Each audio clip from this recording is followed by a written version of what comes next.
সুপ্রিয় কৃষক বন্ধুরা, আসসালামু আলাইকুম ওয়া রাহমাতুল্লাহি ওয়া বারাকাতুহু। ফসলের ডাক্তার ইউটিউব চ্যানেলের পক্ষ থেকে সকলকে জানাই আন্তরিক শুভেচ্ছা অভিনন্দন। প্রিয় মরিচ চাষি ভাইরা, অবশ্যই সবাই ভালো আছেন। আমিও আপনাদের দোয়া এবং ভালোবাসায় আল্লাহর রহমতে অনেক ভালো আছি। তো প্রিয় মরিচ চাষি ভাইরা, আপনাদেরকে বরাবরের মতো একটি ভিডিও দিচ্ছি, কমেন্টের রিপ্লে ভিডিও। সেটা হচ্ছিল, আমাকে অনেকে কমেন্ট করছেন যে ভাই আমাদের মরিচ গাছের সবচেয়ে বেস্ট একটা পিজিআরের কথা বলেন, যে পিজিআরটা আমরা ব্যবহার করলে আমাদের মরিচের ফলন দ্বিগুণ হবে বা মরিচ বড় হবে, গাছগুলো সুস্থ সতেজ থাকবে। সেই বিষয়ে কিন্তু আপনাদের সাথে আমি এখন আলোচনা করব। তো প্রিয় মরিচ চাষি ভাইরা, বাজারে কিন্তু অনেক ধরনের পিজিআর আছে, অনেক কিছু আছে। তার ভিতরে বেস্ট যে ওষুধগুলো, সেই ওষুধগুলো দিয়ে কিন্তু আমি ভিডিও বানাই। আর এই ভিডিওগুলো বানাই আপনাদেরকে ভালো লাগে, আমার দ্বারাই যদি আপনাদের একটু উপকার হয়, এটাই আমার সার্থকতা।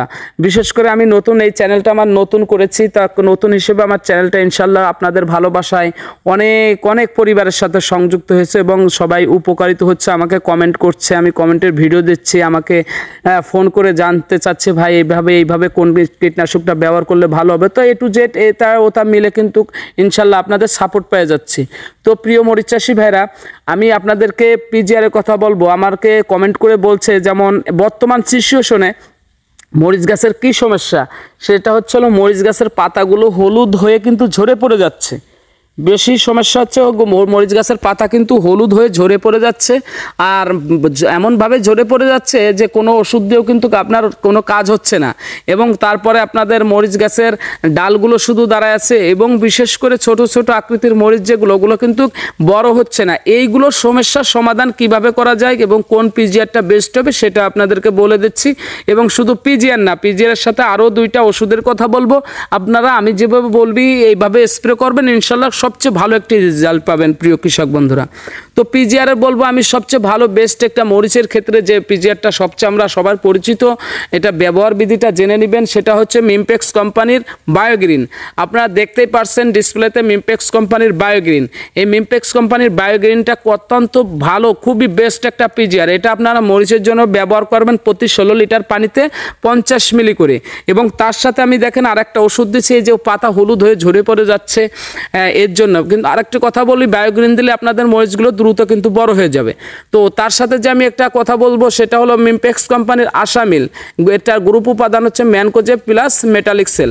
এই যে গ্রুপের ওষুধ, আপনি যদি আরও অন্য কোম্পানিরও আছে, আমার কাছে বেস্ট মনে হয় এই ওষুধটা। আমি অনেক ব্যবহার করি এবং আমার দোকানের সবাইকে আমি এটা দিয়ে সবার উপকারিত হয়েছে, এই জন্য আপনাদেরকে দিতে বলছি।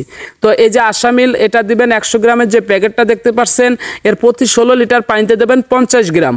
এবং তার সাথে আমি আরেকটা জিঙ্ক ব্যবহার করতে পারবো, সিলেটের জিঙ্ক যেটা, সেটা হলো মিম জিঙ্ক গোল্ড। এটাও মিমপেক্স কোম্পানির 17 গ্রামের যে প্যাকেট আছে, এই 17 গ্রামের প্যাকেট দিয়ে আপনারা 16 লিটারের 2 মেশিন বানাবেন। অর্থাৎ প্রতি 16 লিটার পানিতে জিঙ্ক দিবেন 8 গ্রাম, এবং আশামিল দেবেন 50 গ্রাম, এবং বায়োগ্রিন দেবেন 50 মিলি করে দিয়ে সুন্দর করে 16 লিটার পানিতে সুন্দর করে মিশিয়ে আপনি মরিচ গাছগুলো বিকালবেলা স্প্রে করে দিবেন। বিকাল টাইমে স্প্রে করবেন, বেশি রোদে স্প্রে করা, কোনো স্প্রে করা ঠিক না।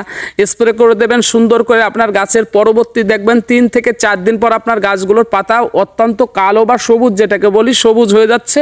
এবং বিশেষ করে আপনার মরিচ গাছের পাতা ঝরাটা বন্ধ হয়ে যাবে এবং মরিচ দ্রুত কিন্তু বড় হবে, অর্থাৎ আপনার বিক্রি করার মতো অবস্থা হয়ে যাবে। তো প্রিয় কৃষক বন্ধুরা, মরিচ চাষি ভাইরা, এটা সবচেয়ে বাজারের বেস্ট একটা পিজিআর এবং ছত্রাকনাশক এবং একটা ভিটামিন জিঙ্ক যেটা। তো ভালো থাকবেন, আপনারা ব্যবহার করবেন, অবশ্যই ভালো রেজাল্ট পাবেন, সুস্থ থাকবেন। আর সবার কাছে বরাবরের মতো একটি কথা বলি, সেটা হলো যারা আমার চ্যানেলটি এখনও সাবস্ক্রাইব করেন নাই, অবশ্যই আমার এই ইউটিউব চ্যানেলটিকে, ফসলের ডাক্তার ইউটিউব চ্যানেলটি সাবস্ক্রাইব করবেন, লাইক কমেন্ট শেয়ার করবেন। এবং বিশেষ করে কৃষিভিত্তিক কোনো তথ্য জানার থাকলে আমাকে কমেন্ট বক্সে কমেন্ট করবেন, আপনাদেরকে অবশ্যই আমি কমেন্টের রিপ্লে ভিডিও দেবো। আর যারা মুসলিম আছে, অবশ্যই আমরা 5 ওয়াক্ত নামাজ পড়বো আল্লাহকে রাজি খুশি করার জন্য। সে চাইলে অবশ্যই আমাদের ফসল কেন, সব কিছু ভালো চাইলে সে ভালো করতে পারেন। সে যদি না চায়, আমরা কিন্তু হাজার কীটনাশক ব্যবহার করেও আমাদের কোনো ফসল ভালো করতে পারবো না। তো ভালো থাকবেন প্রিয় কৃষক বন্ধুরা। আসসালামু আলাইকুম ওয়া রাহমাতুল্লাহি ওয়া বারাকাতুহু।